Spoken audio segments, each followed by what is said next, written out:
FMC Fast Chat takes you inside the news so you can be in the know in 30 minutes. Hosted by Fair Media Council CEO and Executive Director Jaci Clement, Fast Chat features notables in news, media, and business.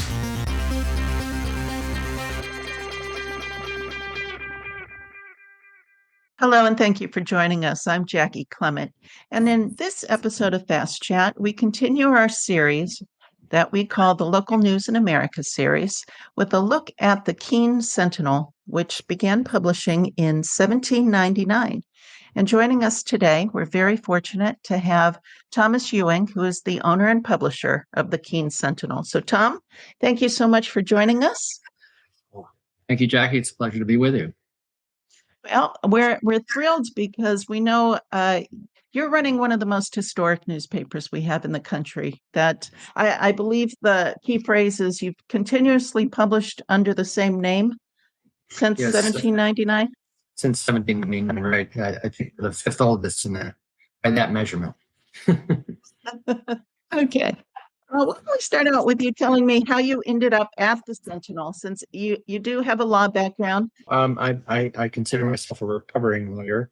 30 years ago, after about 10 years of practice in New York City, I found out through my father, who owned and ran a community newspaper in Western New York State, where I grew up, that his older brother, Jim Ewing, who was then the publisher of the Sentinel and a co-owner, he and his wife were going to be selling it, and my father asked if I was interested, and I hadn't really thought about it, but it seemed like a pretty unique and wonderful opportunity. We worked out a deal, and now I'm the owner of the Sentinel. I have been for 30 years. And is it everything you thought it would be? Well, I think it's certainly very different than I thought it would be. When I got here 30 years ago, print was obviously the only thing that newspapers did in those days. Long after I got to the Sentinel, we started an audio text service, which was a phone-based information service, but that was the first sort of foray into anything electronic that we had done. Newspapers in those days, even community newspapers, were looked to for not just community news, but for national and international news as well. And that's less of a these days, particularly in our non-print edition. We hear a lot about the state of local news. In particular, there's quite a bit of coverage talking about the death of local news or the dying of local newspapers. What's your take on that? Well, it's certainly very disturbing because I think it is happening in some places, or too many places. The economic model isn't there for local newspapers to thrive in the way that they used to. And I think it's not a good development for the country, because I think the best informed readership is what makes the best decisions for a community, and if they're not getting the news and information they need, then I think things can suffer in their local communities as a result. Yeah. Do you see any bright spots or hope for the future with local news? I do. I think there's been some really innovative developments, particularly in the nonprofit space, digital startups in particular, that have really stepped in to some communities and done some great work. There's much more collaboration that's going on among news organizations. In our own case, we're members of something called the Granite State News Collaborative, which we joined with a bunch of other news organizations, not just newspapers in the state, to collaborate on coverage of matters and to share. I think there's been some really good moves by certainly nonprofits, but even for-profit organizations, make a better case to their communities for why they should be supported, community support, in ways that never would have happened before, other than through buying a subscription to a print edition or buying a newspaper on a newsstand. And so I think those are all pretty encouraging. National nonprofit organizations have really stepped up their support. And there's even been some interest at the governmental level in making sure that community news organizations and local news can continue to serve their constituencies. So tell me, how is the Keene Sentinel doing these days? Well, I would say it's been a challenging couple of years for us. Ever since the economy turned about a year and a half ago, when inflation took off. What had been a steady deterioration in the advertising side of things caused advertising to completely fall off, or almost completely. And that has really heightened our need to continue something we've been emphasizing for a good decade or so, which is strengthening reader support. Some of that comes through increased subscription rates and both in print and online. And it's really accelerated our efforts to move readers into a digital space because that's certainly down the road where they're more likely to be than reading a print edition. So it's been a bit of an accelerating challenge over the last year and a half because as revenues have softened, we also find ourselves in a period of scarcity of workers. It's a regional and a national problem.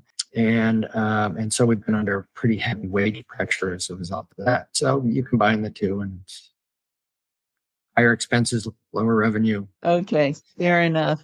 Now, for people that aren't familiar with the Sentinel, can you give us some insight into how you work? When you come out, what kind of staff size you're working with, those sorts of things? We have a print edition that's 6 days a week. The Saturday edition is a weekend edition. It's a sort of a more traditional weekend package kind of thing. And we are still, technically speaking, an afternoon paper. We go to press sort of late morning-ish and be out on the newsstands by noon with home deliveries occurring into the afternoon.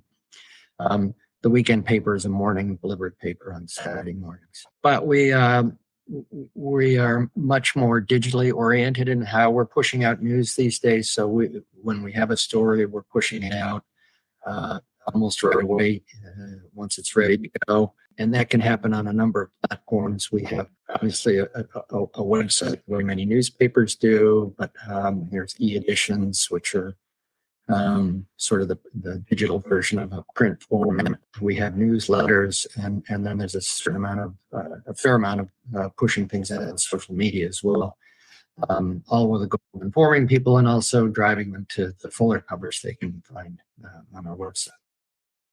Okay. And what size staff are you dealing with today?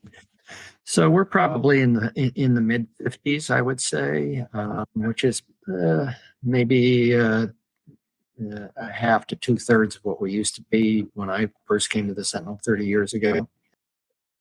I see. Do you do any writing? I am a member of the editorial board and chip in and write an editorial a week. How would you describe your editorial stance? How I might describe it is probably very different than how many of our readers might describe it. We had a reader survey once that came back that said that our editorials were too liberal.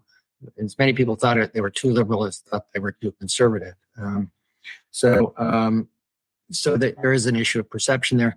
I would say we tend to be more liberal on social matters and moderate on fiscal matters. Our region of New Hampshire, which is referred to as the Monadnock region, which is the name of the predominant geographic feature of Mount Monadnock, is viewed pretty much in a New Hampshire context as a Democratic-leaning area.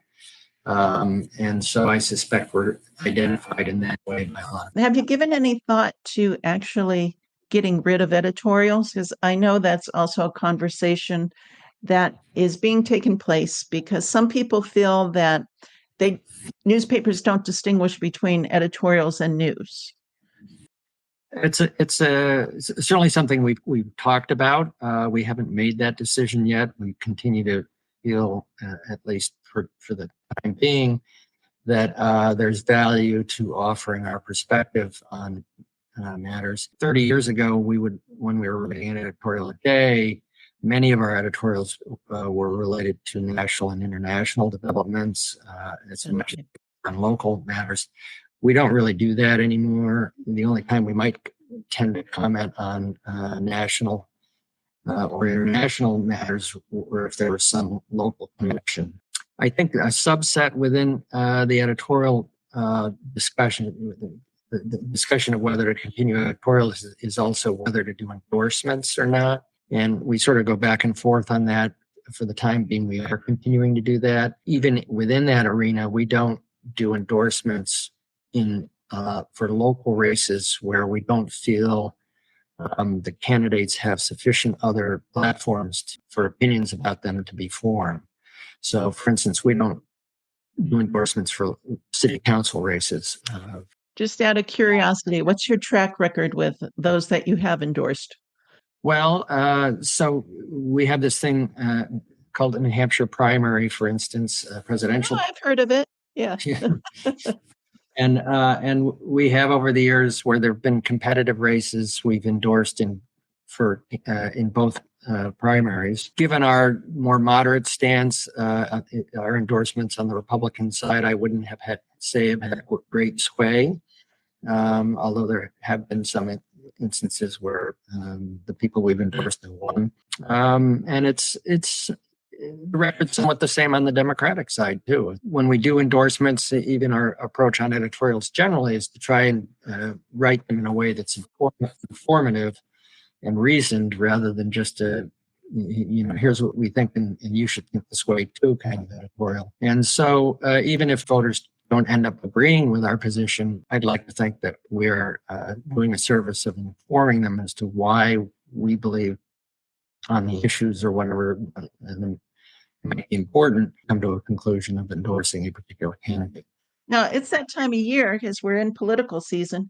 You get Yes. quite interesting cast of characters coming through your doors. We do, although it's going to be interesting to see how much that happens in the upcoming primary. Not expecting much action on the Democratic side at all. President Biden is not even running in the New Hampshire primary because of the dispute over New Hampshire preceding when the Democratic Party wants them to hold their primary.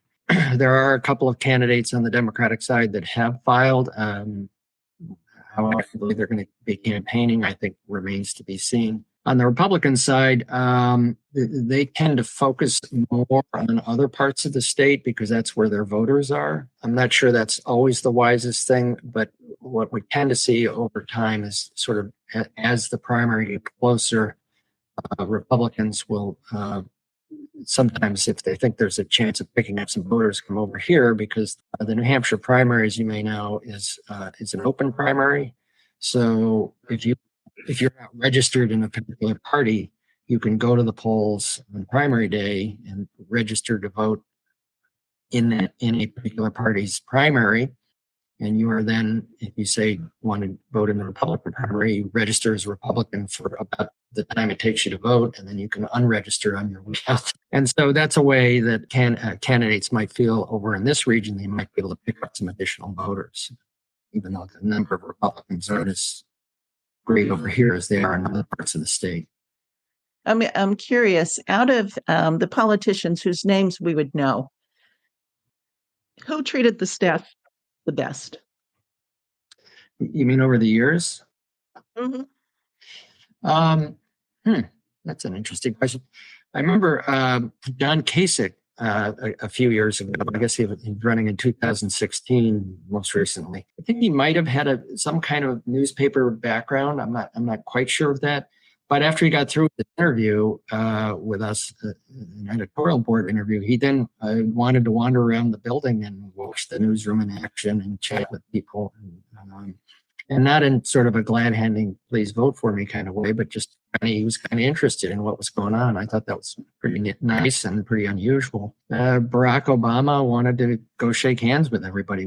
And Joe Biden, he has a reputation as a backslapping kind of guy, and he certainly lived up to it while he was with us. John McCain, 2000, when he was totally unknown and had no staff, he was in our offices a lot and just wanted to chat with people. They're all pretty interesting people, and they wouldn't be successful politicians if they didn't have some measure of being charismatic and engaging. So they're good at it. Always interesting to get the little tidbits of behind the scenes. So for people that haven't been to Keene, give us a sense of what the biggest issues are in the community. What do they care about? And really, What is your role in informing them? I'm not sure if you have much in the way of local competition for news going on there. Not really. There certainly from a traditional newspaper standpoint, there's not much competition now. The one statewide newspaper, the Union Leader out of Manchester, doesn't really cover this part of the state. Where we are in the southwest corner of New Hampshire, we have some traditional newspaper competition on our borders. There's a pretty strong weekly off to the east in a town called Peterborough. And there's a pretty strong daily and an interesting and good nonprofit weekly that started up in Brattleboro, which is just across the river in Vermont.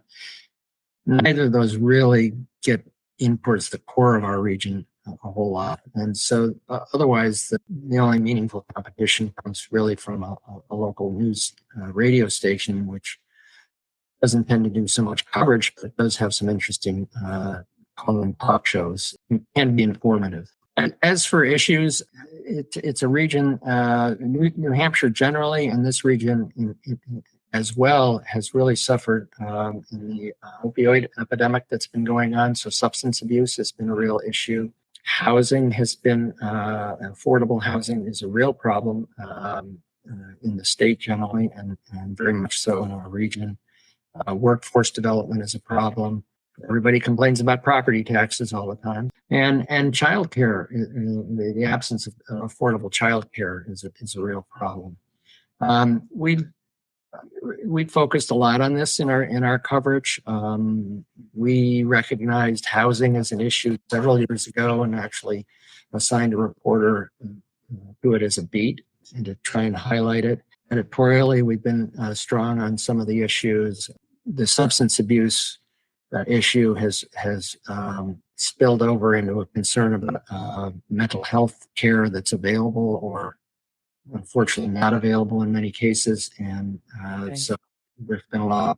We've tried to keep a lot of attention on that.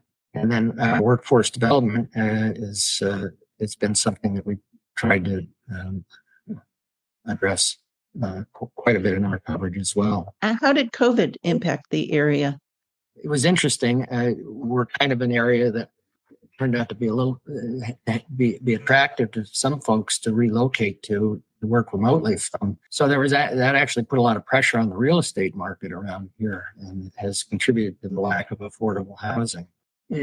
Otherwise, I would say the COVID had about the kind of effect that it had in a lot of places. It some businesses to close up. It put pressure on the workforce, led to more remote working than used to be the case. But I would say things have generally rebounded reasonably well. It's just that in the current economic state, with the pressures on wages and housing costs, it's created some strains for local businesses as a result.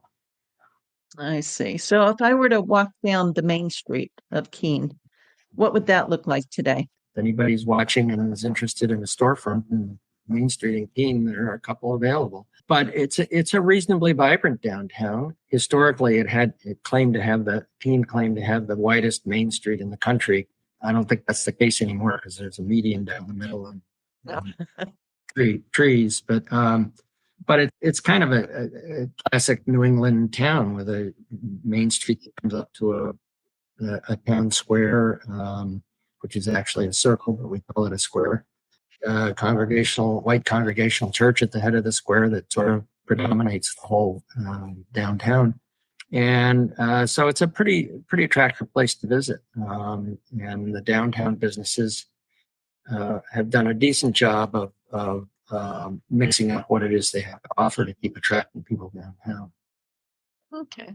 And what are the demographics like of your population?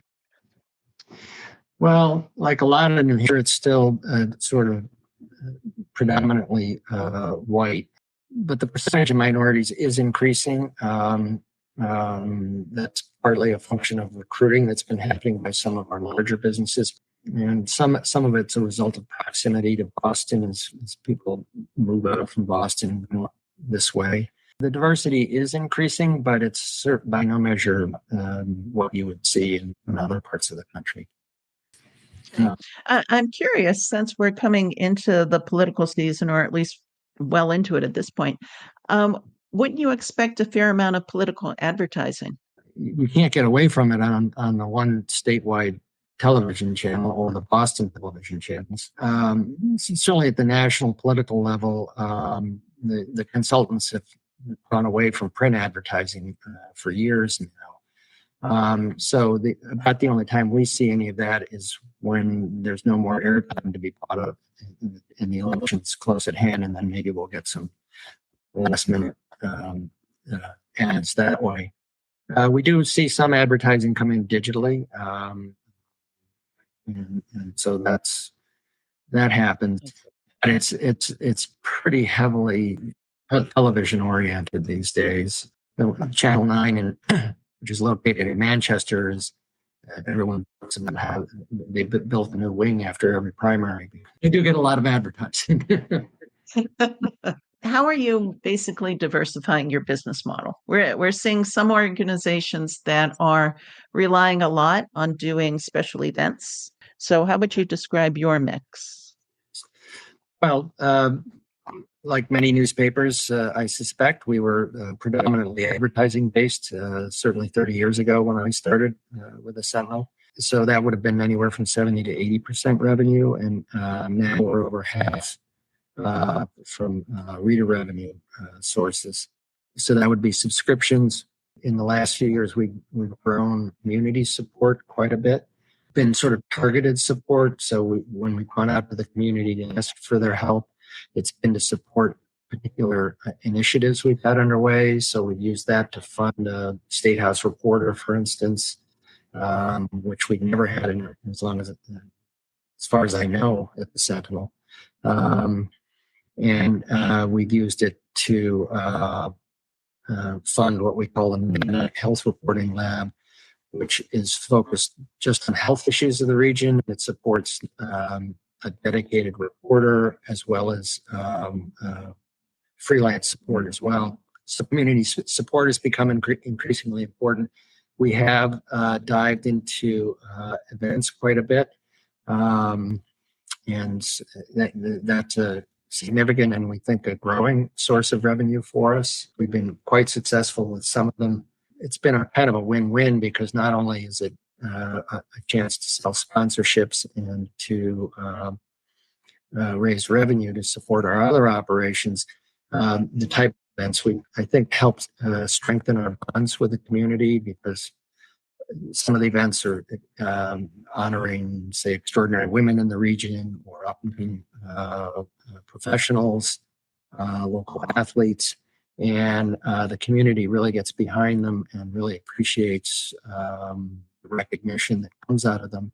And it just, when you then go out to the community and either with subscription rate increases or a request for help supporting a journalism initiative, I think it helps the appreciation for that and the understanding of the need for it. And so that's been a really good diversification for us.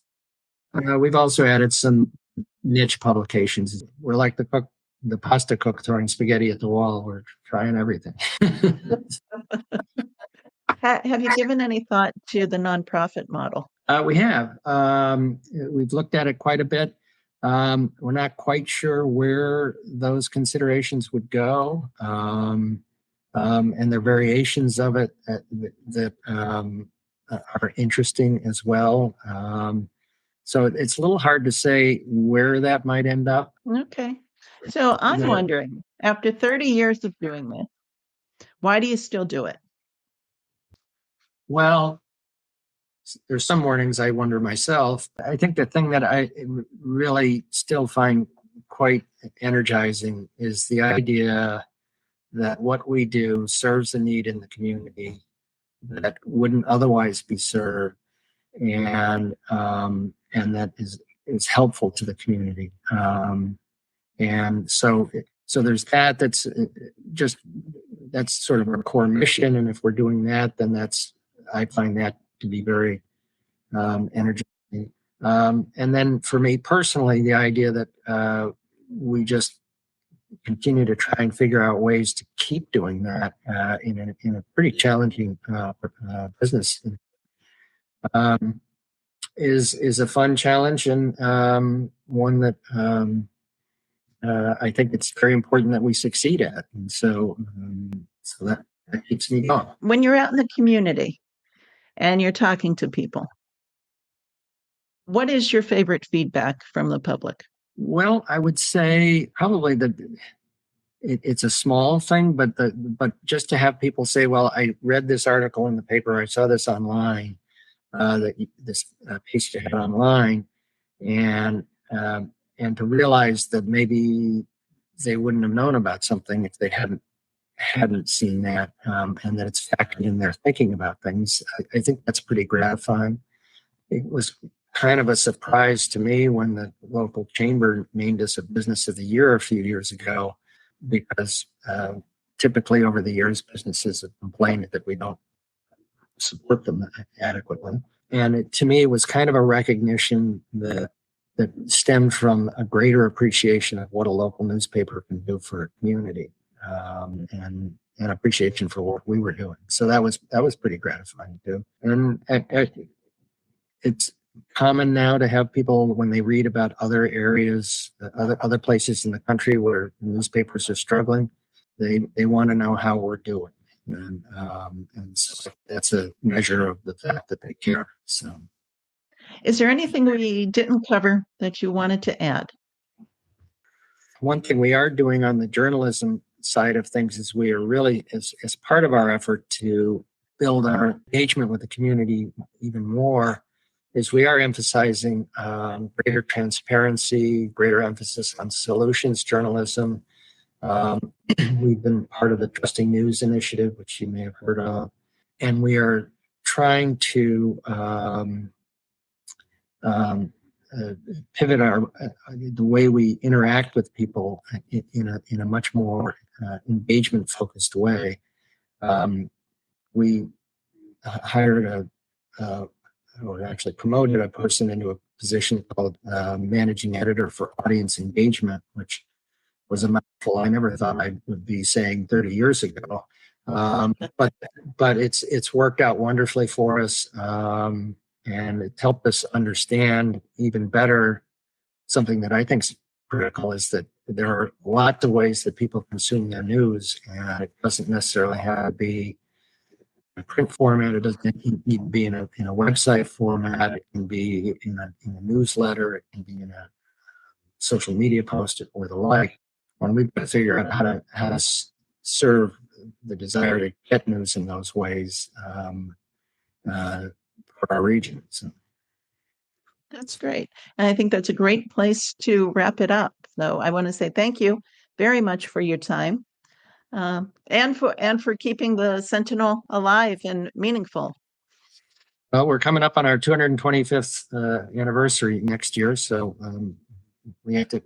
That's certainly our immediate target, but we're certainly hoping to keep going for many, many years afterward. The Fair Media Council is a 501c3 nonprofit organization advocating for quality news and working to create a media-savvy society. For more information about the Fair Media Council and upcoming Fast Chat shows, check out fairmediacouncil.org.